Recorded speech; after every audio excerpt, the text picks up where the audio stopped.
Mask পরাসহ স্বাস্থ্যবিধি না মানায় ফের বাড়ছে করোনা সংক্রমণ, পরীক্ষার বুথ ও আইসিইউ সংখ্যা বাড়ানোর তাগিদ।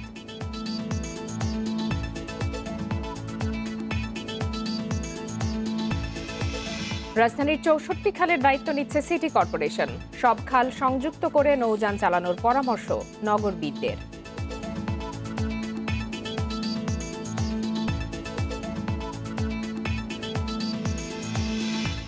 পার্বত্য শান্তি চুক্তির ২৩ বছর, ভূমি ও অধিকার প্রশ্নে এখনও থমকে বাস্তবায়ন। পাহাড়ের উন্নয়ন হলেও বাড়ছে সংখ্যা।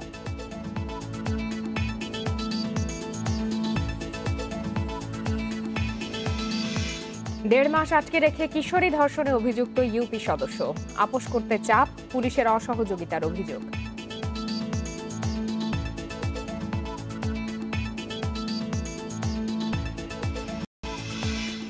এবং আজ দুপুরে বাঁচা মরার ম্যাচে ঢাকার প্রতিপক্ষ বরিশাল। সন্ধ্যায় চট্টগ্রামকে চ্যালেঞ্জ জানাবে রাজশাহী।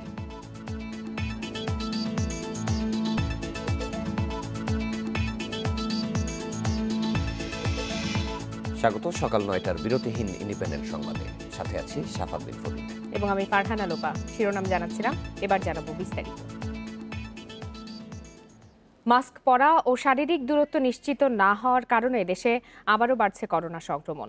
শনাক্ত হলেই আইসোলেশনে পাঠানোর তাগিদ দিয়ে বিশেষজ্ঞ চিকিৎসকরা বলছেন, মানুষ সচেতন না হলে করোনা ভাইরাস মোকাবেলা কঠিন হবে। প্রয়োজনে স্বাস্থ্যবিধি মানতে বাধ্য করার পরামর্শ তাদের।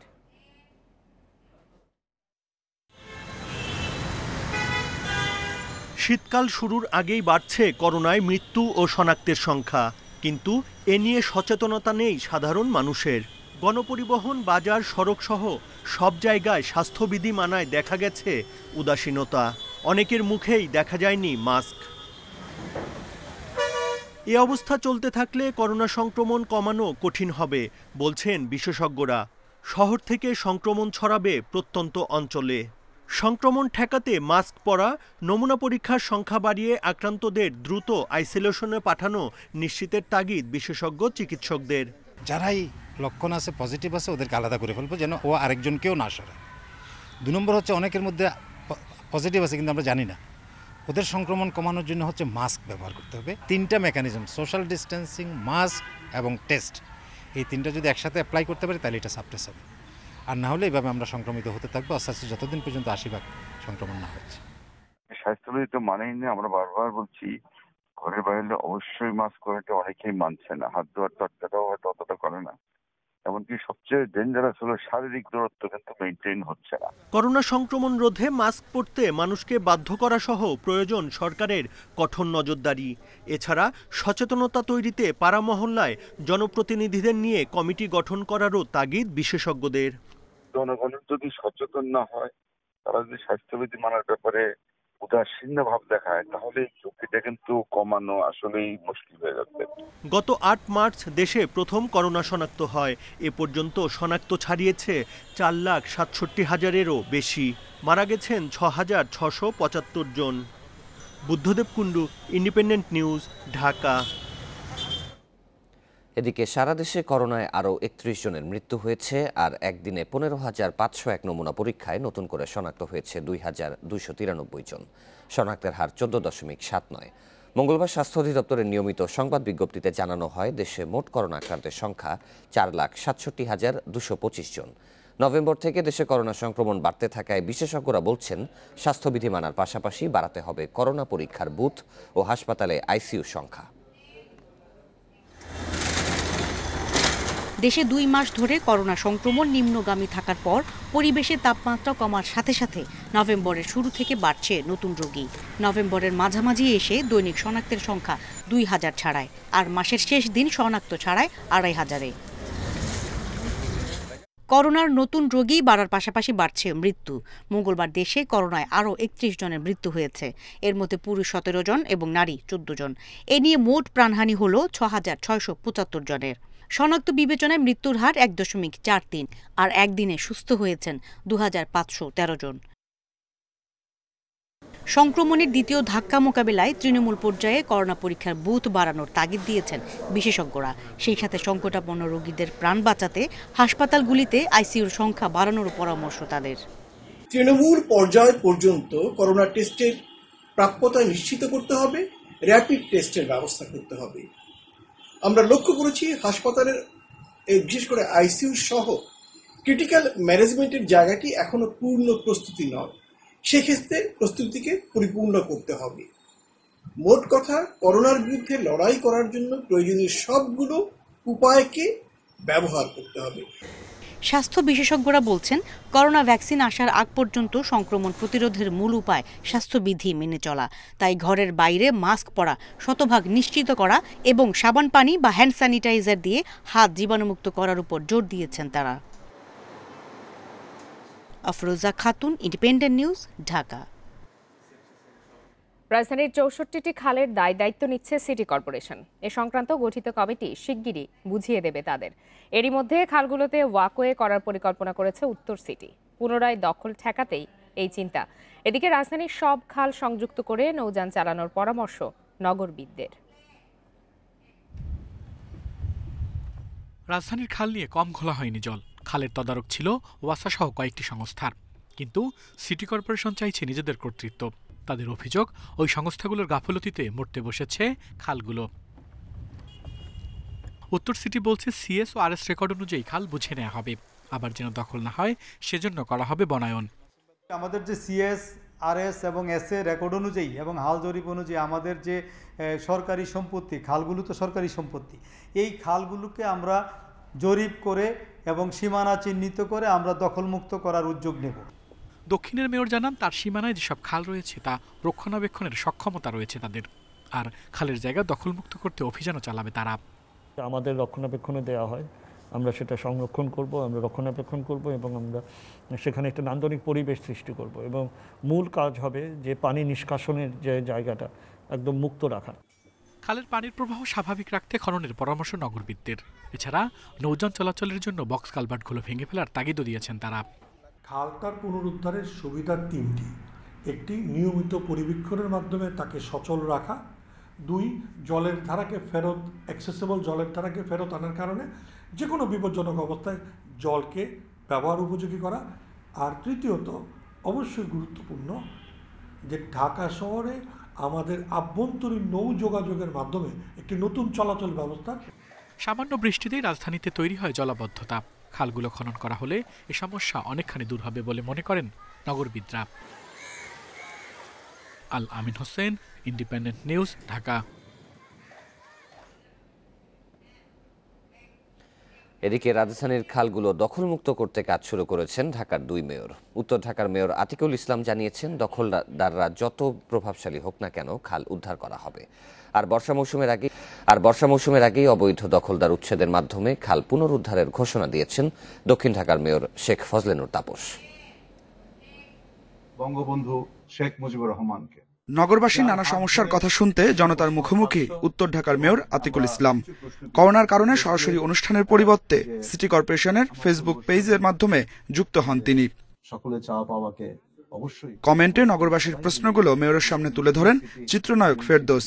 যানজট, মশক নিধন, পরিচ্ছন্নতা সহ নানা অভিযোগ ছিল নগরবাসীর, আর সমাধানের কথা জানান আতিকুল ইসলাম। এই পার্কও কিন্তু আবার অনেকে দখল করে রেখে দিয়েছিল। এগুলা অ্যাজিভ যে ওনাদের নিজস্ব সম্পত্তি, কিন্তু আমি আপনাদেরকে বলতে চাই, আমরা সকলের সহযোগিতায় যারা দখল করেছে তাদেরকে উচ্ছেদ করা হয়েছে এবং আমরা আবার সেখানে কাজগুলো শুরু করেছি। সাংবাদিকদের বিভিন্ন প্রশ্নের উত্তরও দেন মেয়র। এ সময় তিনি জানান, রাজধানীর খালগুলো দখলমুক্ত করতে শীঘ্রই অভিযান শুরু করবে ডিএনসিসি। আমাদের খালের দুই পাশে যত ধরনেরই শক্তিশালী পেশিমাল কেউ থাকুক না থাকুক, আমি কিন্তু কাউকে এই ওয়াসার জায়গাতে খালের দুই পারে অবৈধ দখল মুক্ত করব ইনশাল্লাহ। এটি করব, এটা শক্তি কি? শক্তি কিন্তু জনগণ। এদিকে মঙ্গলবার দুপুরে পুরান ঢাকার শ্যামপুরে খালের বর্জ্য অপসারণের কাজ দেখতে যান দক্ষিণের মেয়র শেখ ফজলেনুর তাপস। এ সময় তিনি জানান, ঢাকাবাসীকে জলাবদ্ধতা থেকে মুক্তি দেওয়ার জন্য স্বল্প ও দীর্ঘমেয়াদী কর্মসূচি হাতে নেওয়া হয়েছে। স্বল্প মেয়াদের কাজগুলো ঢাকা দক্ষিণ সিটি কর্পোরেশনের নিজস্ব অর্থায়নেই শুরু হয়েছে। বর্ষার আগেই দখলমুক্ত করা হবে দক্ষিণের সব খাল। আগামী বর্ষা মৌসুমের আগেই আমাদের নিজ অর্থায়নেই আমরা এই খালগুলো দখলমুক্ত করব এবং পরিষ্কার করব এবং পরবর্তীতে আমরা দীর্ঘমেয়াদী রক্ষণাবেক্ষণ এবং নান্দনিক পরিবেশ সৃষ্টির কাজ আমরা আরম্ভ করব। এবছর বর্ষায় জলাবদ্ধতা দেখা দিলে ওয়াসার কাছ থেকে খাল রক্ষণাবেক্ষণের দায়িত্ব চান 2 মেয়র। পরে স্থানীয় সরকার মন্ত্রণালয় রাজধানীর খালগুলোর দায়িত্ব সিটি কর্পোরেশনে হস্তান্তরের নীতিগত সিদ্ধান্ত নেয়। Adilur Rahman, independent news, Dhaka. আপনারা দেখছেন সকাল 9টার বিরতিহীন সংবাদ। সংবাদে আরো যা থাকছে: 3 প্রকৌশল বিশ্ববিদ্যালয়ের সাথে ভর্তি পরীক্ষায় যেতে চায় বুয়েট। ভর্তি পরীক্ষা নিজেদের ক্যাম্পাসে রাখার প্রস্তাব।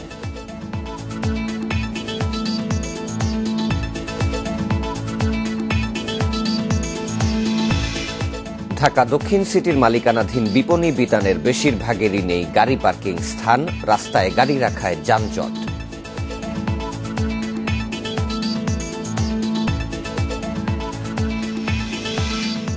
পার্বত্য শান্তি চুক্তির 23 বছর পূর্ণ হল, কিন্তু এখনো ভূমি ও অধিকার প্রশ্নে থমকে আছে চুক্তির বাস্তবায়ন। একই সঙ্গে বেড়েছে আধিপত্য বিস্তার ও টিকে থাকার জেরে অভ্যন্তরীণ সংঘাত। বিশেষজ্ঞদের আশঙ্কা, পার্বত্য অঞ্চলের সমস্যার সমাধান না হলে ভবিষ্যতে এর প্রভাব পড়তে পারে গোটা দেশে। যতটা ঘটা করে শান্তি চুক্তি হয়েছিল 1997 সালে, ততটা আশা কি পূরণ হয়েছে? ক্ষুদ্র নৃগোষ্ঠীর দাবি, যতদিন ভূমির উপর তাদের অধিকার প্রতিষ্ঠিত হবে না, ততদিন পার্বত্য এলাকায় শান্তি ফিরবে না। এই সময় চুক্তির 72টি ধারার মধ্যে বাস্তবায়ন হয়েছে 48টি। চুক্তি অনুযায়ী আঞ্চলিক ও 3 জেলা পরিষদ গঠন হলেও নির্বাচন হয়নি। এখনও কাগজে কলমে বন্দী ভূমি কমিশনের কাজ, মেটেনি বিরোধ নিষ্পত্তিও। বাঙালি, পাহাড়ি সবাই আমরা বিভিন্নভাবে প্রতিটা ক্ষেত্রে আমরা বিভিন্ন সমস্যার সম্মুখীন হচ্ছি। অবৈধ অস্ত্রের ঝঞ্ঝানি এখনো বন্ধ হয়নি, যার কারণে আমরা এখন মনে করছি যে শান্তি চুক্তির পূর্বের অবস্থা বর্তমানে বিরাজ করছে। এদিকে শান্তি চুক্তি সামনে রেখে বিভক্ত হয়েছে আঞ্চলিক সংগঠনগুলো। আধিপত্য বিস্তার ও চাঁদাবাজের কারণে গত 3 বছরে বান্দরবান, খাগড়াছড়ি ও রাঙামাটিতে নিহত হয়েছেন শতাধিক মানুষ। যে জেলা পরিষদগুলো স্থানীয় মানুষের চাহিদা নিরূপণে অনেকটা ব্যাপক ভূমিকা রাখতে পারত, যেহেতু তারা নির্বাচিত নন, টাকা পয়সা এবং ক্ষমতার যোগটাকে তারা এখানে প্রাধান্য দিয়ে দেখছে। অন্যান্য বিষয়গুলো হস্তান্তর করলেও এই মৌলিক বিষয়গুলো যদি হস্তান্তর করা না হয়, যে লক্ষ্যে চুক্তি করা হয়েছে সেই লক্ষ্যে পৌঁছা যাবে না। বিশেষজ্ঞরা বলছেন, পার্বত্য এলাকায় স্থায়ী শান্তি প্রতিষ্ঠায় পাহাড়ি ও বাঙালিদের মধ্যে দ্বন্দ্ব, অবিশ্বাস দূর করতে হবে, যার জন্য প্রয়োজন রাজনৈতিক সমঝোতা। সমান নাগরিক অধিকার, সেইটার স্বীকৃতি এবং তার স্বীকৃতির বাস্তবায়ন হিসেবে প্রয়োজনীয় ব্যবস্থাগুলো যদি রাষ্ট্র গ্রহণ করে, শান্তি চুক্তি বাস্তবায়ন তার একটা উপায়, তাহলেই কেবলমাত্র পার্বত্য চট্টগ্রামে তথা বাংলাদেশে শান্তি প্রতিষ্ঠিত হওয়ার দুয়ারটা উন্মোচিত হবে। শান্তি চুক্তি বাস্তবায়নে সরকারকে আরও আন্তরিক হওয়ার তাগিদ দিয়েছেন বিশ্লেষকেরা। নাফিজাতুল্লাহ, ইন্ডিপেন্ডেন্ট নিউজ, ঢাকা। ঢাকা দক্ষিণ সিটি কর্পোরেশনের মালিকানাধীন 90টির বেশি বিপণী বিতানের বেশিরভাগেই নেই গাড়ি পার্কিংয়ের স্থান। অনেক মার্কেটের নকশায় গাড়ি পার্কিংয়ের সুবিধা থাকলেও সে স্থানে দোকান নির্মাণ করে ভাড়া দিয়েছে সিটি কর্পোরেশন। ক্রেতারা তাই বাধ্য হয়ে গাড়ি রাখছেন রাস্তায়, সৃষ্টি হচ্ছে যানজট। ফুলবাড়িয়া সুন্দরবন স্কোয়ার মার্কেটের গাড়ি পার্কিং এলাকায় ঢোকার নির্দিষ্ট প্রবেশপথ আছে, নির্মাণ হয়েছে গাড়ি চলাচলের রাস্তাও। শুধু গাড়ির বদলে পার্কিংয়ের স্থানে আছে সারিবদ্ধ দোকান। ঢাকা দক্ষিণ সিটির 90টিরও বেশি মার্কেটের কোথাও নেই গাড়ি রাখার ব্যবস্থা, অথচ মার্কেট নির্মাণ ও বাণিজ্যিকভাবে ভাড়া দেওয়ার নীতিমালায় স্পষ্টভাবে উল্লেখ আছে বহুতল মার্কেটের নিচতলা অর্থাৎ বেসমেন্টে থাকবে গাড়ি পার্কিংয়ের সুব্যবস্থা। এসব মার্কেটের দোকান মালিক সংগঠনগুলো বলছে, অনেক মার্কেটে নির্মাণ নকশাতেও ছিল না পার্কিংয়ের স্থান, তবে সিটি কর্পোরেশন চাইলে পার্কিংয়ের জন্য জায়গা করতে পারে। প্রত্যেকটা দোকান তো অলরেডি দোকানের সালামির মাধ্যমে দোকানগুলি বরাদ্দ দিয়েছেন, যার ফলশ্রুতিতে কার দোকানটা ছেড়ে দিবে যে আমার এটা পার্কিংয়ের জন্য ব্যবস্থা। মার্কেট নির্মাণই করেছে দোকানের জন্য, এখানে কার পার্কিংয়ের কোনো ব্যবস্থা নিয়ে পদক্ষেপ নেওয়ার টাকসার অনুমোদন আনেন নাই, ডিআইটি থেকে ওইভাবেই এনেছেন বিল্ডিং দোকান হবে। বিল্ডিং করার সময় তারা কিন্তু কোনো সিস্টেম রাখেনি। আমাদের উত্তর সাইডটা সম্ভবত যে উত্তর পড়ছে দুটো ঢাল ছিল, ঢালের কারণে ব্রিজ হয়ে যাওয়ার কারণে সেটা পার্কিংটা করাটাও মনে হয় ক্রিটিক্যাল ব্যাপার। তারপরে সিটি কর্পোরেশনের যদি প্ল্যান থাকে তারা কিভাবে কি করবে এটা তাদের এখতিয়ার, এটা আমাদের কিছু করার নেই। ঢাকা দক্ষিণ সিটির মেয়র বললেন, রাজধানীর যানজট কমাতে সব বিপণী বিতানের নিচতলা বা বেজমেন্ট গাড়ি পার্কিংয়ের জন্য বরাদ্দ রাখা হবে। নতুন ভবনে তো থাকবেই, পুরনো মার্কেটগুলোতেও পর্যায়ক্রমে স্থান খালি করে নির্মাণ হবে গাড়ি পার্কিং। আমরা পর্যায়ক্রমে সবগুলো আমরা ব্যবস্থা নিচ্ছি, কোনোটাই আমরা ছাড় দিচ্ছি না। এরই মাঝে আমরা একটি মার্কেটে, আপনারা কিছুদিন পরেই জানতে পারবেন, একটি মার্কেটে যে অবৈধ দোকান করা হয়েছে সেগুলো উচ্ছেদের কার্যক্রম নিয়েছে, উচ্ছেদ আরম্ভ হবে। পর্যায়ক্রমে আমরা যতগুলো আমাদের নিজস্ব মার্কেট, সেই মার্কেটগুলোতে যত অবৈধ দোকান আছে আমরা পর্যায়ক্রমে সকলগুলোই উচ্ছেদ করব। অধিকাংশ মার্কেটে পার্কিংয়ের স্থান না থাকায় রাস্তার উপর গাড়ি রাখছেন ক্রেতা বিক্রেতারা। এতে করে বাড়ছে যানজট ও ভোগান্তি। উন্নত নাগরিক সুবিধার অংশ হিসেবে তাই খুব দ্রুত সব বিপণী বিতানে গাড়ি পার্কিংয়ের সুব্যবস্থা চান রাজধানীবাসী। Afroza Khatun, independent news, Dhaka. চুয়েট, কুয়েট, রুয়েট এই তিনটি প্রকৌশল বিশ্ববিদ্যালয়ের সাথে ভর্তি পরীক্ষায় যেতে আগ্রহী বাংলাদেশ প্রকৌশল বিশ্ববিদ্যালয় বুয়েট। তবে নেতৃত্ব থাকবে বুয়েটের কাছে। ভর্তি পরীক্ষা সব সময় হবে বুয়েট ক্যাম্পাসে, নইলে আলাদা ভর্তি পরীক্ষা নেবে তারা। এমন প্রস্তাবনা পাঠানো হয়েছে বিশ্ববিদ্যালয় মঞ্জুরি কমিশনে। পাবলিক বিশ্ববিদ্যালয়ে গুচ্ছ পদ্ধতির ভর্তি পরীক্ষা নিয়ে আলোচনা হচ্ছে বেশ কয়েক বছর ধরে। এবছর এটি নিয়ে জোরালোভাবে কাজ করছে বিশ্ববিদ্যালয় মঞ্জুরি কমিশন। বাংলাদেশ প্রকৌশল ও প্রযুক্তি বিশ্ববিদ্যালয় বুয়েট এ পদ্ধতিতে যাবে না বলে আগে সিদ্ধান্ত দিলেও এখন তাদের মতের কিছুটা পরিবর্তন এসেছে। চট্টগ্রাম প্রকৌশল ও প্রযুক্তি বিশ্ববিদ্যালয় চুয়েট, খুলনা প্রকৌশল ও প্রযুক্তি বিশ্ববিদ্যালয় কুয়েট, রাজশাহী প্রকৌশল ও প্রযুক্তি বিশ্ববিদ্যালয় রুয়েটের সাথে গুচ্ছ পদ্ধতিতে ভর্তি পরীক্ষায় যেতে চায় তারা। তবে সেক্ষেত্রে সবসময় নেতৃত্ব থাকবে বুয়েটের হাতে। ভর্তি কমিটিতে অন্য বিশ্ববিদ্যালয়ের প্রতিনিধি থাকবে, কিন্তু মূল ভর্তি পরীক্ষা হবে শুধুমাত্র বুয়েট ক্যাম্পাসে। বুয়েটের প্রস্তাবনায় আছে করোনাকালীন সময়ে জিপিএ কমিয়ে বেশি শিক্ষার্থীদের আবেদনের সুযোগ দেয়া হবে। সেই ক্ষেত্রে প্রথমে একটি এমসিকিউ পরীক্ষা হবে, সেটি 4 বিশ্ববিদ্যালয়ের ক্যাম্পাসেই হবে। সেখান থেকে বাছাইকৃতরা বুয়েট ক্যাম্পাসে এসে লিখিত পরীক্ষায় অংশ নেবেন। তাদের একটা অ্যাডমিশন টেস্ট যেটা আমরা বলছি সেটা বুয়েটে হবে এবং সেখান থেকেই আমরা 4টি বিশ্ববিদ্যালয়ে আমাদের মোট যেই 4000 শিক্ষার্থী ভর্তির ক্যাপাসিটি আছে সেই 4000 শিক্ষার্থী আমরা সেখান থেকে পেয়ে যাব। এদিকে বাকি প্রকৌশল বিশ্ববিদ্যালয় বলছে সবসময় বুয়েটের হাতে নেতৃত্ব, এটি মেনে নেবেন না শিক্ষকরা। এই করোনার সময় তখন আমাদেরকে বিশেষ বিবেচনায় একটা সিদ্ধান্ত আসতে হবে, তবে সবসময় এটা স্বাভাবিক অবস্থা আসলে এটা মানবে না। নেতৃত্ব এবং পরীক্ষার কেন্দ্র শুধুমাত্র বুয়েটে। এই দুটি বিষয়ে কোনো পরিবর্তন হলে আলাদা পরীক্ষা নেবে বলে জানিয়েছে বুয়েট কর্তৃপক্ষ। এদিকে মঞ্জুরি কমিশন বলছে এই 4 বিশ্ববিদ্যালয়ই ঠিক করবে একসাথে কিভাবে পরীক্ষা নিলে ভালো হয়। আমরা তাদের এই মতামতটি এখন অন্যান্য প্রকৌশল ও প্রযুক্তি বিশ্ববিদ্যালয়ে পাঠিয়ে দেব এবং তারা একসাথে বসে কি পদ্ধতিতে কিভাবে তারা একসাথে ভর্তি পরীক্ষা নেবে সে ব্যাপারে দিনক্ষণ ঠিক করবে, কার্যপরিধি ঠিক করবে এবং তারা একসাথে বসে ভর্তি পরীক্ষা নেবে। প্রকৌশল বিশ্ববিদ্যালয়গুলো কোন পদ্ধতিতে ভর্তি পরীক্ষা নেবে সেটি এখনো পরিষ্কার না। এটি নিয়ে চিন্তায় আছেন অভিভাবক এবং শিক্ষার্থীরা, তাই এ বিষয়ে দ্রুত সিদ্ধান্ত নেয়ার আহ্বান তাদের। নূরে আলম, ইন্ডিপেন্ডেন্ট নিউজ, ঢাকা। এদিকে 19টি বিশ্ববিদ্যালয়ে এবার গুচ্ছ পদ্ধতিতে ভর্তি পরীক্ষা হবে। এর মধ্যে 9টি সাধারণ ও 10টি বিজ্ঞান ও প্রযুক্তি বিশ্ববিদ্যালয়। এই গুচ্ছের অধীনে বিজ্ঞান, মানবিক ও বাণিজ্য বিভাগে আলাদা পরীক্ষা নেওয়া হবে।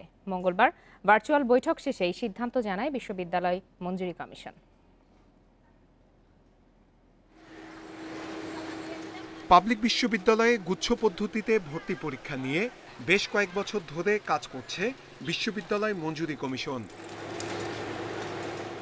এবার 19টি সাধারণ এবং বিজ্ঞান ও প্রযুক্তি বিশ্ববিদ্যালয় গুচ্ছ পদ্ধতিতে যাওয়ার সিদ্ধান্ত নিয়েছে। এজন্য উপাচার্যদের নিয়ে একটি কেন্দ্রীয় ভর্তি কমিটি গঠন করা হবে। এই কমিটি উচ্চ মাধ্যমিকের পাঠ্যসূচির ওপর ভিত্তি করে প্রশ্ন তৈরি করবে। গুচ্ছ পদ্ধতিতে ভর্তি পরীক্ষা নেওয়ার যে উদ্যোগটি এই বছরের শুরুতে নেওয়া হয়েছিল তা এখন কার্যকর রয়েছে এবং আমরা এখন সুস্পষ্টভাবে দেখতে পাচ্ছি যে আগামী শিক্ষাবর্ষে বিশ্ববিদ্যালয় পর্যায়ের ভর্তি পরীক্ষাগুলো গুচ্ছ পদ্ধতিতে অনুষ্ঠিত হবে। গুচ্ছভুক্ত বিশ্ববিদ্যালয়গুলো নিজস্ব শর্ত ও চাহিদা অনুযায়ী পত্রিকায় আলাদা বিজ্ঞাপন দেবে। পরে ভর্তি পরীক্ষা নিয়ে শিক্ষার্থীদের একটি স্কোর দেবে কমিটি। এ স্কোরের ভিত্তিতে ভর্তি করা হবে। আমাদের সবকটা ক্যাম্পাস এই একসাথে একদিন কলা, একদিন বাণিজ্য, একদিন বিজ্ঞানের পরীক্ষা হবে। কৃষি বিষয়ক 7টি বিশ্ববিদ্যালয়ে গত বছর থেকে গুচ্ছ পদ্ধতিতে ভর্তি পরীক্ষা নিচ্ছে। ঢাকা, চট্টগ্রাম, জাহাঙ্গীরনগর ও রাজশাহী বিশ্ববিদ্যালয় গুচ্ছ পদ্ধতিতে যাচ্ছে না। নূরে আলম, ইন্ডিপেন্ডেন্ট নিউজ, ঢাকা। পার্বত্য শান্তি চুক্তির পর 2 দশকে বদলে গেছে পাহাড়ি জনপদ। সড়ক, বিদ্যুৎ সহ পার্বত্য জেলা খাগড়াছড়িতে অবকাঠামোগত ব্যাপক উন্নয়ন হয়েছে। সরকারি বেসরকারি বিনিয়োগের বদল ঘটেছে কৃষি, শিল্প, পর্যটন ও শিক্ষা খাতে। চুক্তির পূর্ণ বাস্তবায়নে ত্বরান্বিত হবে উন্নয়ন, বলছেন সংশ্লিষ্টরা। 23 বছর আগে পার্বত্য চুক্তি সম্পাদনের মাধ্যমে রক্তক্ষয়ী সংঘর্ষের অবসান হয় পাহাড়ি জনপদে। শুরু হয় সরকারি বেসরকারি নানা উন্নয়ন প্রকল্প। গত 2 দশকে খাগড়াছড়িতে উন্নত হয়েছে যোগাযোগ ব্যবস্থা। বেশিরভাগ বেইলি সেতুর বদলে বসেছে স্থায়ী সেতু। প্রত্যন্ত অঞ্চল থেকে কৃষিসহ নানা পণ্য সহজে পৌঁছাচ্ছে সমতলে। 43টি বেইলি ব্রিজ এবং 13টি কালভার্ট পরিবর্তন করে বর্তমানে স্থায়ী সেতুতে রূপান্তরিতকরণের কাজ চলমান আছে। এইটি প্রকল্পটি সমাপ্ত হলে পাহাড়ি যোগাযোগ ব্যবস্থা আরও আমূল পরিবর্তন আসবে। পার্বত্য শান্তি চুক্তির পর খাগড়াছড়িতে বিদ্যুৎ লাইন সম্প্রসারণ হয়েছে 800 কিলোমিটার। কৃষি, বিদ্যুৎ, শিক্ষা থেকে শুরু করে পর্যটন সব খাতে লেগেছে উন্নয়নের ছোঁয়া। সাধারণ জীবনমান উন্নয়নের পাশাপাশি পাহাড়ে বেড়েছে পর্যটক। যে শান্তি চুক্তির পরে আমরা পর্যটক আগমনের ইতিবাচক ধারা লক্ষ্য করছি এবং বিগত 2 দশক ধরে এই ধারা বৃদ্ধি আছে এবং বৃদ্ধি অব্যাহত আছে। এবং বর্তমানে তো যে বর্তমানে খাগড়াছড়িতে তো এবং আমাদের অন্যান্য যে পার্বত্য 2টি যে জেলা আছে যে দেশি বিদেশি পর্যটকের আগমন বৃদ্ধি পাচ্ছে। চুক্তির পূর্ণাঙ্গ বাস্তবায়ন হলে সম্প্রীতির পাশাপাশি আরও সুফল মিলবে, বলছেন জনপ্রতিনিধিরা। যে পাহাড়ি এবং বাঙালি জনগোষ্ঠী তাদের মাঝে এখন যে সৌহার্দ্য এবং সম্প্রীতির সম্পর্ক বিরাজমান, শান্তি চুক্তি না হলে কিন্তু এটা সম্ভব হতো না। ভূমি ব্যবস্থাপনা যেটা জেলা পরিষদের কাছে হস্তান্তর করার কথা সেটা এখনো হস্তান্তর করা হয় নাই এবং পুলিশ, স্থানীয় পুলিশ যেটা নিয়োগের ব্যাপার আছে, যে পুলিশ বিভাগ যেটা হস্তান্তর করার কথা সেটা হস্তান্তর করা হয় না। আমাদের চুক্তি কিন্তু এখনো বাস্তবায়নের প্রক্রিয়া চলছে। 2 দশকে রক্তক্ষয়ী সংঘর্ষের অবসানে 1997 সালের ডিসেম্বরে স্বাক্ষরিত হয় পার্বত্য চট্টগ্রাম শান্তি চুক্তি। Independent news desk. যাবজ্জীবন কারাদণ্ড অর্থ স্বাভাবিক মৃত্যু না হওয়া পর্যন্ত কারাদণ্ড বলে রায় দিয়েছে সর্বোচ্চ আদালত। তবে রায়ে স্বাভাবিক মৃত্যু না হওয়া পর্যন্ত কথাটি উল্লেখ না থাকলে অপরাধীকে 30 বছর কারাভোগ করতে হবে। প্রধান বিচারপতি সৈয়দ মাহমুদ হোসেন সহ 7 বিচারপতির পূর্ণাঙ্গ বেঞ্চ এক আসামির রিভিউ আবেদন নিষ্পত্তি করে এই রায় দেন। ঢাকার সাভারের জামাল হত্যা মামলায় আসামি আতাউর মৃধা সহ 3 জনকে 2003 সালে মৃত্যুদণ্ড দেয় বিচারিক আদালত। 2007 সালে 30 অক্টোবর হাইকোর্ট ওই রায় বহাল রাখে। পরে 2017 সালে আপিল বিভাগ মৃত্যুদণ্ড কমিয়ে যাবজ্জীবন কারাদণ্ড দেয় আসামি আতাউর মৃধাকে। রায়ে আপিল বিভাগ স্বাভাবিক মৃত্যু না হওয়া পর্যন্ত আসামিকে কারাবাস করতে হবে বলে উল্লেখ করে। এ রায়ের পর যাবজ্জীবন কারাদণ্ডের মেয়াদ নিয়ে তৈরি হয় অস্পষ্টতা। ওই রায় পুনর্বিবেচনার আবেদন করেন আসামি। মঙ্গলবার সকালে প্রধান বিচারপতি সৈয়দ মাহমুদ হোসেন সহ 7 বিচারপতির পূর্ণাঙ্গ বেঞ্চ রিভিউ আবেদনটি নিষ্পত্তি করেন। রায়ে আদালত বলেন, যাবজ্জীবন কারাদণ্ড বলতে প্রাথমিকভাবে আমৃত্যু কারাবাসকেই বোঝায়। তবে ফৌজদারি কার্যবিধি ও দণ্ডবিধি অনুযায়ী যাবজ্জীবন কারাদণ্ড 30 বছর। সেক্ষেত্রে যাবজ্জীবন কারাদণ্ডের রায়ে স্বাভাবিক মৃত্যু না হওয়া পর্যন্ত কারাবাস উল্লেখ না করলে 30 বছর বিবেচনা করতে হবে। রায় ঘোষণার আগে আসামি যতদিন কারাবাস করেছে তার দণ্ড থেকে বাদ যাবে। এই রায়ে যাবজ্জীবন কারাদণ্ড নিয়ে তৈরি হওয়া অস্পষ্টতা দূর হয়েছে বলে মনে করেন অ্যাটর্নি জেনারেল AM আমিনুদ্দিন। যদি আদালত শুধুমাত্র বলেন যে যাবজ্জীবন, তাহলে তার 30 বছর হবে, কিন্তু যদি ওনারা যদি আদালত তার রায়ে বলেন আমৃত্যু, তাহলে সেক্ষেত্রে আমৃত্যুই হবে। আসামি পক্ষের আইনজীবী খন্দকার মাহবুব হোসেন জানান, প্রচলিত আইন অনুযায়ী যাবজ্জীবন কারাদণ্ড 30 বছর হলেও আপিল বিভাগ এ রায়ে ক্ষেত্রবিশেষে আমৃত্যু কারাদণ্ড উল্লেখ করেছে। রায়ে সন্তোষ জানালেও এটি মানবাধিকারের লঙ্ঘন বলে মন্তব্য করেছেন তিনি। আমৃত্যু সাজাটা মানবাধিকার বিরোধী এবং আমৃত্যু সাজা যদি থাকে একটি লাইফে, সেখানে জেলখানায় আমাদের ওল্ড হোম করতে হবে। রায়ে আদালত আরও বলেছেন, বিচারিক আদালত বা আন্তর্জাতিক অপরাধ ট্রাইব্যুনাল কোনো আসামিকে আমৃত্যু কারাদণ্ড দিলে সে রেয়াত সুবিধা পাবে না। জান্নাতুল ফেরদাউস Tanvi, independent news, Dhaka. Corona সংক্রমণ রোধে এবার 16ই ডিসেম্বর বিজয় দিবসে ঘরোয়া অনুষ্ঠান করার সিদ্ধান্ত নেওয়া হয়েছে। বিভিন্ন এলাকায় এই অনুষ্ঠানের জন্য নিতে হবে আইন শৃঙ্খলা বাহিনীর অনুমতি। মঙ্গলবার এ কথা জানান স্বরাষ্ট্রমন্ত্রী আসাদুজ্জামান খান। এদিকে বিজয় দিবসে নিয়ম অনুযায়ী জাতীয় স্মৃতিসৌধে শ্রদ্ধা জানানো এবং জেলায় জেলায় ভোরে তোপধ্বনির আয়োজন থাকবে, তবে মানতে হবে করোনার স্বাস্থ্যবিধি। প্রতি বছর বিজয় দিবসে জাতীয় প্যারেড স্কোয়ারে সম্মিলিত সামরিক কুচকাওয়াজে অংশ নেয় সেনা, নৌ ও বিমান বাহিনী। এতে সালাম গ্রহণ করেন রাষ্ট্রপতি। অনুষ্ঠানে যোগ দেন প্রধানমন্ত্রী সহ মন্ত্রী পরিষদের সব সদস্য, বিচারপতি, 3 বাহিনীর সদস্য, সংসদ সদস্য, কূটনীতিক ও আমন্ত্রিত বিদেশি অতিথিরা। তবে এবার করোনার সতর্কতায় বাতিল করা হয়েছে এই কুচকাওয়াজ। গেল 19 নভেম্বর আন্তঃমন্ত্রণালয়ের ভার্চুয়াল সভায় নেয়া এই সিদ্ধান্ত পরে অনুমোদন করেন প্রধানমন্ত্রী শেখ হাসিনা। এদিকে মঙ্গলবার স্বরাষ্ট্রমন্ত্রী জানিয়েছেন, 16 ডিসেম্বর স্বাস্থ্যবিধি মেনে ঘরোয়া অনুষ্ঠান করার সিদ্ধান্ত নেওয়া হয়েছে, কিন্তু সেক্ষেত্রে আইন শৃঙ্খলা বাহিনীর অনুমতি নিতে হবে। বিজয় দিবসের নিরাপত্তা ব্যবস্থা নিয়ে আন্তঃমন্ত্রণালয়ের ভার্চুয়াল সভা শেষে একথা জানান তিনি। মহান বিজয় দিবস উপলক্ষে স্বাস্থ্যবিধি মেনে ইনডোর বা ঘরোয়া অনুষ্ঠান যারা করতে চান তারা করতে পারবেন, কিন্তু সেই বিষয়ে আমাদের আইন শৃঙ্খলা বাহিনীকে পূর্বেই জানাতে হবে যে কোথায় করছেন, কিভাবে করছেন, কতজনের আয়োজন হবে, কারা কারা সেই অনুষ্ঠানে থাকবেন। বিজয় দিবসের আয়োজনে যাতে কেউ নাশকতা বা বিশৃঙ্খলা করতে না পারে সেজন্য সারা দেশে গোয়েন্দা তৎপরতা বাড়ানোর পাশাপাশি সব আইনশৃঙ্খলা বাহিনী কাজ করবে। এছাড়া জাতীয় স্মৃতিসৌধে শ্রদ্ধা জানানোর ক্ষেত্রে নিরাপত্তা ব্যবস্থা জোরদার করা হচ্ছে বলেও জানান স্বরাষ্ট্রমন্ত্রী। অনুষ্ঠানগুলিতে যেন নাশকতা না করতে পারে সেই জন্য সারা দেশব্যাপী গোয়েন্দা কার্যক্রম, আপনারা শুনেছেন গোয়েন্দারা তাদের মতামত দিয়েছেন। গোয়েন্দাদের মতামতকে মাথায় রেখে আমাদের নিরাপত্তা বাহিনী কাজ করবেন এবং সেই অনুযায়ী তারা কাজ করছে। বিজয় দিবসে সূর্যোদয়ের সঙ্গে সঙ্গে ঢাকা সহ দেশের সব জেলায় নিয়ম অনুযায়ী তোপধ্বনি হবে। এছাড়া সরকারি বিভিন্ন স্থাপনায় আলোকসজ্জা করা হবে বলেও জানান স্বরাষ্ট্রমন্ত্রী। Hasib Mahmud Shah, independent news, Dhaka. তৃতীয় সাবমেরিন কেবলের সঙ্গে যুক্ত হচ্ছে বাংলাদেশ। এজন্য একনেক সভায় 693 কোটি টাকার প্রকল্প অনুমোদন দেওয়া হয়েছে।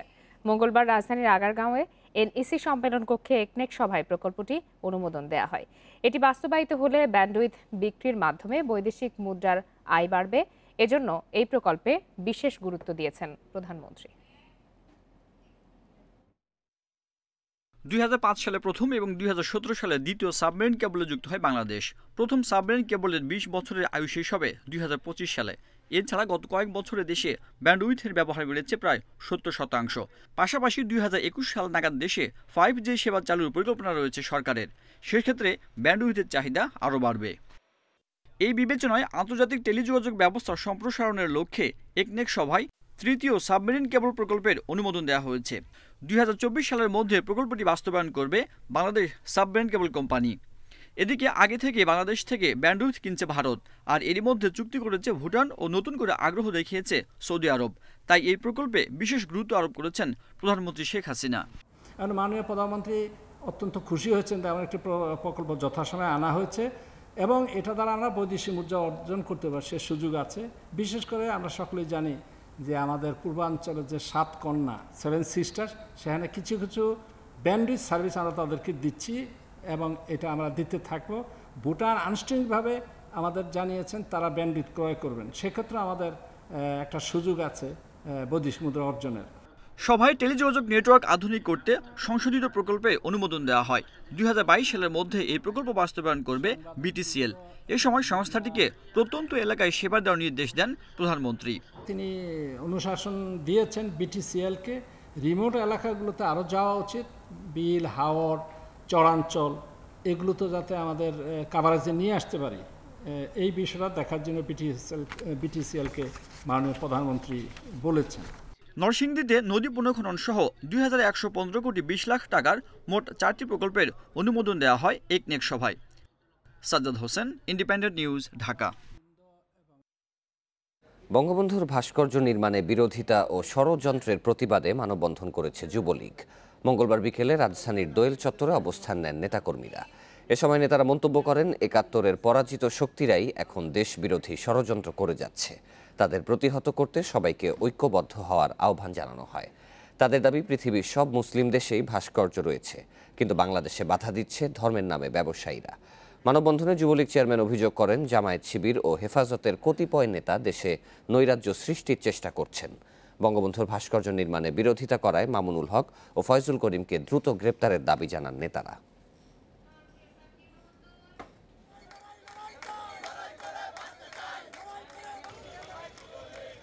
আমরা মনে করি এদের পিছনে বিদেশি এজেন্ডা আছে, বিদেশি এজেন্টসরা আছে, বিদেশি টাকা এখানে আছে।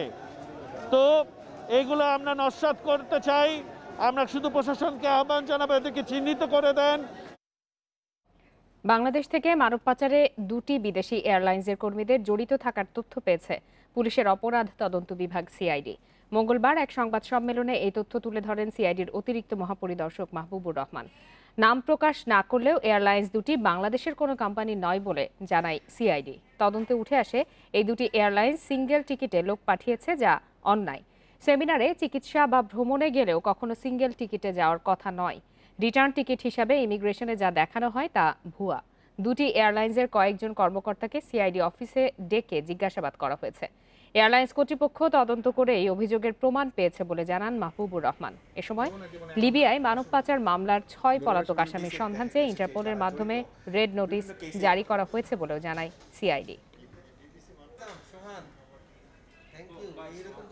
কনফারেন্সে যদি যায়, ভিজিটে যদি যায়, তাহলে তো তাকে রিটার্ন টিকিট নিতে হবে। আমরা দেখেছি অধিকাংশ ক্ষেত্রে যে লোকগুলো এখানে আহত নিহত হয়েছে তারা ওয়ান ওয়ে টিকিটে গেছে। তো এইটা যদি এয়ারলাইন্স ইনভলভ না থাকে, আমরা তাদেরকে জিজ্ঞাসাবাদ করেছি, তারা কোনো রকম স্যাটিসফ্যাকশন অ্যান্সার দিতে পারে নাই, তাহলে তাদেরকে দায়িত্ব এটা নিতে হবে। 6 মাসেরও বেশি সময় ধরে প্লাবিত সাতক্ষীরা, প্রতাপনগর ও শ্রীউলার অন্তত 50,000 মানুষ। ঘূর্ণিঝড় আম্পানে ক্ষতিগ্রস্ত বেড়ি বাঁধ মেরামত না হওয়ায় বিপর্যস্ত যোগাযোগ ব্যবস্থা, বিলীন বাড়িঘর, বন্ধ আয়ের পথ। সব মিলিয়ে চরম দুর্ভোগে বানভাসী মানুষ। শীতে পানি কাদায় দুর্ভোগ বেড়েছে আরও। প্রতাপনগরের কুড়িকাহুনিয়ার পল্লী চিকিৎসক আয়ুব আলী বৃদ্ধ মায়ের মৃত্যুর আগেই বাধ্য হয়েছেন জায়গা উঁচু করে এই কবর প্রস্তুত রাখতে। বাঁধ মেরামত না হওয়ায় জোয়ারের পানির কারণে মরদেহ দাফনেরও জায়গা নেই।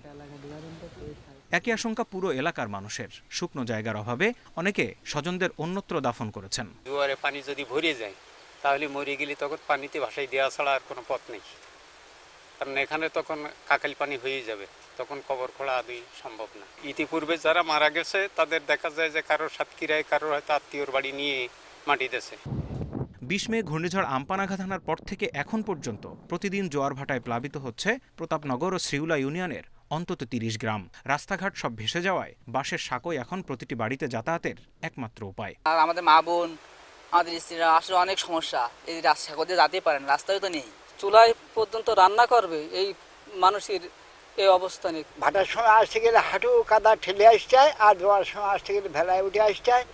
6 মাস ধরে প্লাবিত থাকায় নেই ব্যবসা বাণিজ্য, বন্ধ আয়ের পথ। সবচেয়ে কষ্টে আছেন খেটে খাওয়া মানুষগুলো। পানি কাদায় কিভাবে কাটবে শীত, এ নিয়ে শঙ্কিত অনেকেই। আমাদের শ্রেণীর লোকগুলো আমরা বেকার রাখবে, কম্বল টম্বল এগুলো যদি না দেওয়া হয় অনেক লোক কষ্ট হয়ে অনেক ক্ষতিগ্রস্ত হবে আর কি। ছেলেমেয়ে খুব কষ্ট পাচ্ছে, খাওয়া দাওয়া সব দিক থেকে কষ্ট পাচ্ছে, পানি, খাওয়া দাওয়া, পেশাব পায়খানা। জেলা প্রশাসন বলছে এখন পর্যন্ত দুর্গতদের সহায়তায় 3000 মেট্রিক টন চাল বিতরণ করা হয়েছে। শীঘ্রই বিতরণ হবে শীতবস্ত্র। 30,000 কম্বল পাঠিয়েছে এবং ঢেউটিন ও আসছে। আমি দেখলাম যে বোধহয় 500 বান্ডিল ঢেউটিনও এসেছে এর মধ্যে। অর্থাৎ সকল ধরনের সহযোগিতা কিন্তু অব্যাহত আছে। সরকারের উচ্চ পর্যায়ের নজরদারি বাড়িয়ে দ্রুত বেড়িবাঁধ মেরামত করে দুর্ভোগ থেকে মুক্তির দাবি বানভাসীদের। Zahidul Bashar, independent news.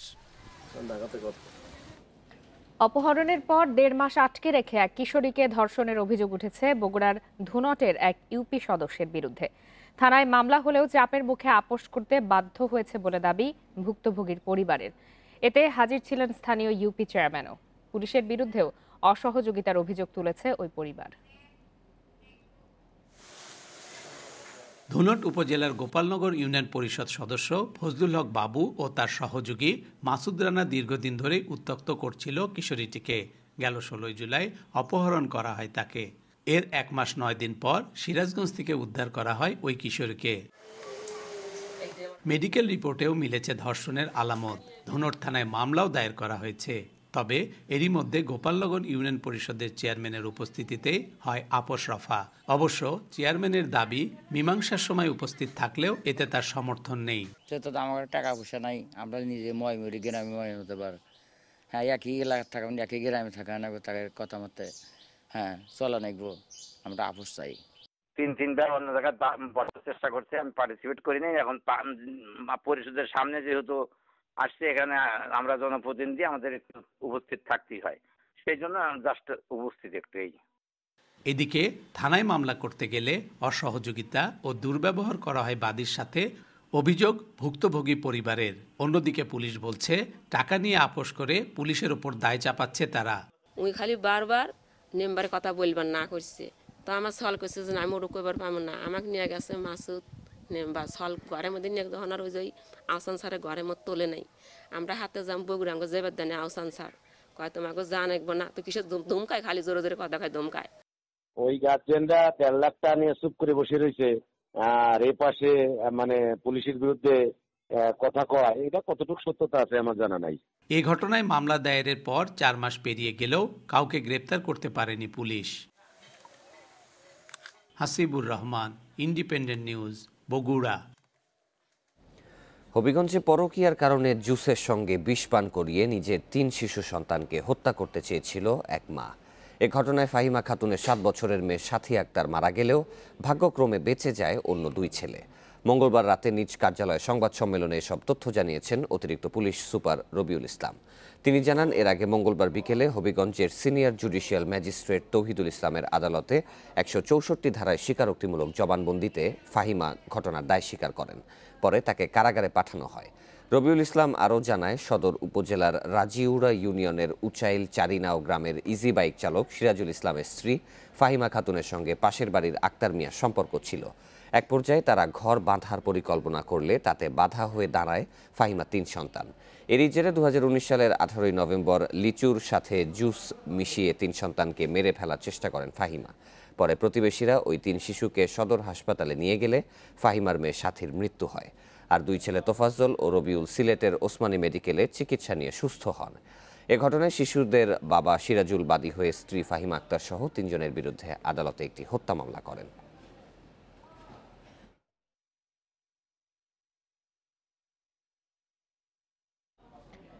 Rangpur town hall চত্বরের পাশের বধ্যভূমি থেকে উদ্ধার হয়েছে মানুষের মাথার খুলি ও হাড়গোড়।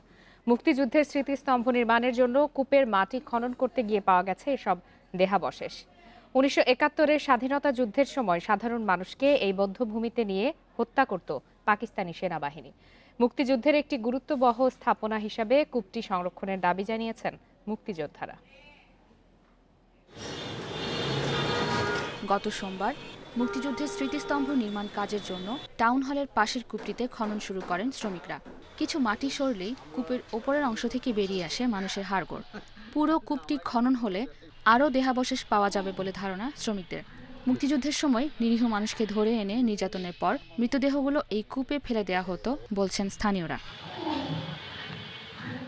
হাড়গোড় পাওয়ার খবর ছড়িয়ে পড়লে রংপুর টাউন হল চত্বরে ভিড় করে উৎসুক জনতা। মুক্তিযোদ্ধা ও সংস্কৃতি কর্মীরা জানান, পাক বাহিনীর নির্যাতনের সাক্ষী এই বধ্যভূমি। মহান মুক্তিযুদ্ধের ইতিহাস ও স্মারক চিহ্ন হিসেবে জায়গাটি সংরক্ষণের দাবি তাদের। নরনারীকে নিয়ে এসে অত্যাচার নির্যাতন করত এবং সেই অত্যাচারের স্মৃতিচিহ্ন আজকে যেখানে আমরা দাঁড়িয়ে আছি এই ইদারার পার এবং এর আশপাশ। এই যে এখানে যে ইদারাটা ছিল সেই ইদারাটাও আমরা হারিয়ে যেতে বসেছিল, এটা যাতে হারিয়ে না যায় সে কারণে একটা ফলক আমরা এখানে লাগিয়েছি, যাতে এই জায়গাটা হারিয়ে না যায় কিংবা পরে এটার কোনো ভুল ব্যাখ্যা না আসে। ঘটনাস্থল পরিদর্শনে যান প্রশাসনের কর্মকর্তারা। কূপটিকে সংরক্ষণের ঘোষণা দিয়ে টাউন হলকে শহীদ স্মৃতি টাউন হল নামকরণের কথা জানান জেলা প্রশাসক। ফেন্সিং দিয়ে ওই জায়গাটা আমরা ওইভাবেই রাখতে চাই যে আমাদের যারা নতুন প্রজন্ম তারা যে দেখবে যে 1971 সালে আমাদের প্রতি এখানে যে কিভাবে অত্যাচার করা হতো এবং আমাদেরকে এই যে মেরে এই ইদারার মধ্যে ফেলে দেওয়া হতো।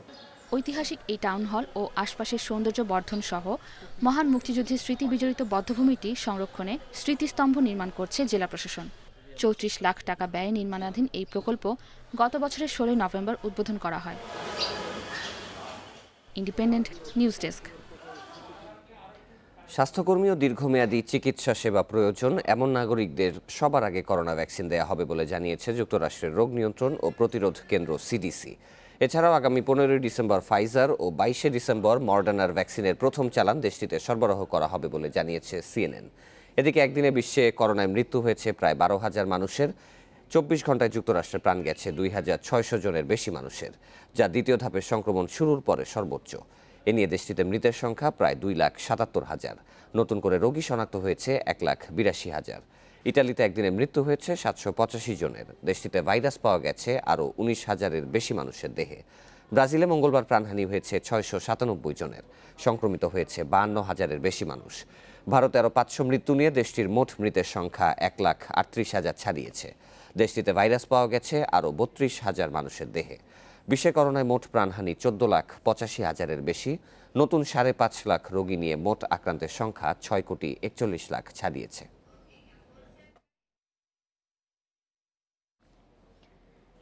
কোনো সমাধান ছাড়াই শেষ হলো কৃষকদের সঙ্গে ভারত সরকারের আলোচনা। আবার বৈঠক হবে বৃহস্পতিবার। মঙ্গলবার বিজ্ঞান ভবনে কৃষকদের 35 সদস্যের প্রতিনিধি দলের সঙ্গে আলোচনায় বসেন কৃষিমন্ত্রী নরেন্দ্র সিং তমার। কৃষি আইনের মতপার্থক্য নিরসনে কৃষকদের প্রতিনিধিত্ব করতে একটি কমিটি গঠনের প্রস্তাব আনলেও তা মানেনি কৃষকরা। এদিকে তাদের দাবি অনুযায়ী বিতর্কিত কৃষি সংস্কার আইন প্রত্যাহারে রাজি নয় সরকার। তবে সর্বনিম্ন মূল্য ও স্থানীয় কৃষি বাজার নিয়ে কৃষকদের উদ্বেগ দূর করার আশ্বাস দেওয়া হয়েছে। বিক্ষোভ বন্ধে কৃষকদের প্রতি আহ্বান জানান কৃষিমন্ত্রী। তবে দাবি পূরণ না হওয়া পর্যন্ত আন্দোলন চালিয়ে যাওয়ার ঘোষণা তাদের। বিক্ষোভের মুখে রাজধানী দিল্লি কার্যত অবরুদ্ধ। পাঞ্জাব, হরিয়ানা থেকে আরও কৃষক অবরোধে যোগ দিতে রওনা দিয়েছে বলে জানিয়েছে ভারতীয় গণমাধ্যম এনডিটিভি।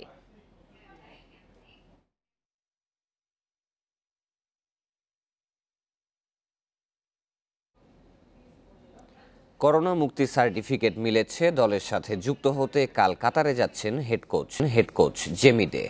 4 ডিসেম্বরের ম্যাচে ডাগআউটে থাকতে চান জেমি। বলেছেন ফুটবলারদের কাছে ফিরতে মুখিয়ে আছেন তিনি। এদিকে জেমি সুস্থতার খবরে স্বস্তিতে রয়েছে ম্যানেজমেন্ট। হেড কোচ ফেরায় দলে ইতিবাচক প্রভাব পড়বে বলে মনে করেন ফরওয়ার্ড নাবিব নেওয়াজ জীবন। কাতার থেকে এখনো আসেনি ভালো সংবাদ। দুটি প্রস্তুতি ম্যাচেই হার। বড় ম্যাচের আগে আত্মবিশ্বাস কমেছে নিঃসন্দেহে। কিন্তু ঢাকা থেকে হেড কোচ জেমি ডের করোনা মুক্তির খবর কিছুটা হলেও স্বস্তি ফিরিয়েছে বেঙ্গল টাইগার শিবিরে। জেমি নিজেও জানেন, ফুটবলাররাও মানেন, হেড কোচ না থাকলে ম্যাচে যে প্রভাব পড়ছে তা পরীক্ষিত। গেল কিছুদিনের হতাশা কাটানোর চ্যালেঞ্জ জেমির সামনে। কাতার যাওয়ার আগে জানালেন ফুটবলারদের মাঝে ফিরতে মুখিয়ে তিনি। গেল কয়েকদিন খুব দুশ্চিন্তার মধ্যে ছিলাম। এখন আমি সুস্থ। আশা করছি কাতারে দলের সাথে দ্রুত যোগ দিতে পারবো। এটা ঠিক, প্রস্তুতি ম্যাচের ফলাফল আমাদের পক্ষে আসেনি, তবে প্রতিপক্ষ কঠিন ছিল। স্টুয়ার্ট সহ বাকি কোচিং স্টাফ যথেষ্ট অভিজ্ঞ। তারা দলকে ঠিকভাবেই প্রস্তুত করছেন। আশা করছি ম্যাচের দিন ডাগ আউটে থেকে শিষ্যদের পরামর্শ দিতে পারবো। আল আজিজিয়া মাঠে 1.5 ঘন্টার অনুশীলনে রক্ষণ নিয়েই কাজ হয়েছে বেশি। তপু, ইয়াসিন, বিশ্বনাথ রহমতদের সলিড ডিফেন্স টেকনিক ধরিয়ে দিয়েছেন সহকারী কোচ স্টুয়ার্ট ওয়াটকিস। ইনজুরির কারণে দেরিতে যোগ দেয়া ফরওয়ার্ড জীবন প্রথমবার দলের সাথে অনুশীলন করেছেন। বিশ্বাস করছেন জেমির আগমনে আত্মবিশ্বাস ফিরবে দলে। ছোট পাস নিয়ে কাজ হয়েছে। রক্ষণে দ্রুত বলের নিয়ন্ত্রণ নেয়া আর ক্লিয়ার করার কৌশল নিয়েও সময় কাটিয়েছি। কাতারের বিপক্ষে আমাদের রক্ষণ জমাট রাখতে হবে। সুযোগ পেলেই কাউন্টার অ্যাটাকে গোল আদায় করতে হবে। আমাদের কোচ জেমিডে নেগেটিভ আসছে, তো 2-1 মধ্যে জেমিডে আমাদের সঙ্গে জয়েন করবে, এই জন্য পুরো টিম আনন্দিত এবং আমাদের ভিতরে একটা ফিলিংস কাজ করতেছে, আমরা হয়তো ভালো কিছু করবো ইনশাল্লাহ। দলে ছোটখাটো ইনজুরি সমস্যা থাকায় অনুশীলনের পর রিকভারি সেশনেও সমান গুরুত্ব দিতে হচ্ছে টিম ম্যানেজমেন্টকে। Abidur Rahman, independent news. আবারও শাখতার দোনেৎস্কে কপাল পুড়ল রিয়াল মাদ্রিদের। অ্যাওয়ে ম্যাচে 2-0 গোলে হেরেছে জিনেদিন জিদানের দল। অন্যদিকে প্রতিশোধের ম্যাচে বায়ার্ন মিউনিখের সঙ্গে 1-1 গোলে ড্র করেছে আতলেতিকো মাদ্রিদ। আর আয়াক্সকে 1-0 গোলে হারিয়েছে লিভারপুল। ঘরের মাঠে দারুণ শুরু থেকে আক্রমণাত্মক শাখতার। প্রথমার্ধে জালের দেখা না পেলেও বিরতির পর লিড নিয়েছে স্বাগতিকরা। 57 মিনিটে দেতিনহোর গোলে এগিয়ে যায় শাখতার। শেষ দিকে সলোমনের গোলে হারের ব্যবধান বাড়ে রিয়ালের। এই হারে গ্রুপ পর্ব থেকে ছিটকে পড়ার শঙ্কায় রেকর্ড 13 বারের চ্যাম্পিয়নরা। এদিকে বায়ার্নের সঙ্গে ড্র করে ঝুলে গেছে আতলেতির ভাগ্য। প্রথমে জোয়াও ফেলিক্সের গোলে এগিয়ে থেকেও শেষ রক্ষা হয়নি। অন্তিম সময়ে থমাস মুলারের পেনাল্টিতে ড্র করে সিমিওনের দল। আরেক ম্যাচে কার্টিস জোনসের একমাত্র গোলে আয়াক্সকে হারিয়েছে লিভারপুল। দারুণ জয়ে গ্রুপ সেরা হয়েছে ইউর্গেন ক্লপের দল।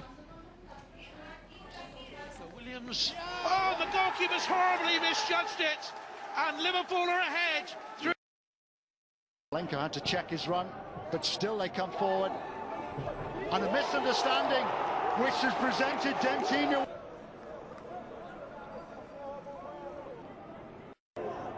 Solomon has advanced. Yet again, Real punished. এদিকে মেন্স টিম অফ দ্য ইয়ারের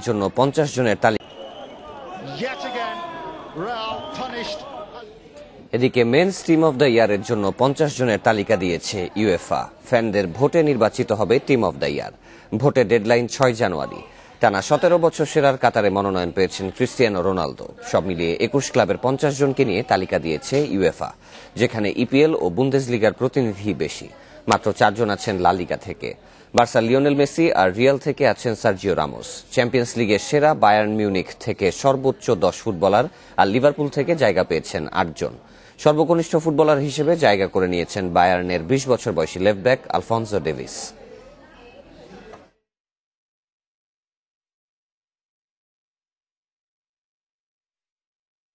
বঙ্গবন্ধু টি-20 কাপে আজ বেক্সিমকো ঢাকার বাঁচা মরার ম্যাচ।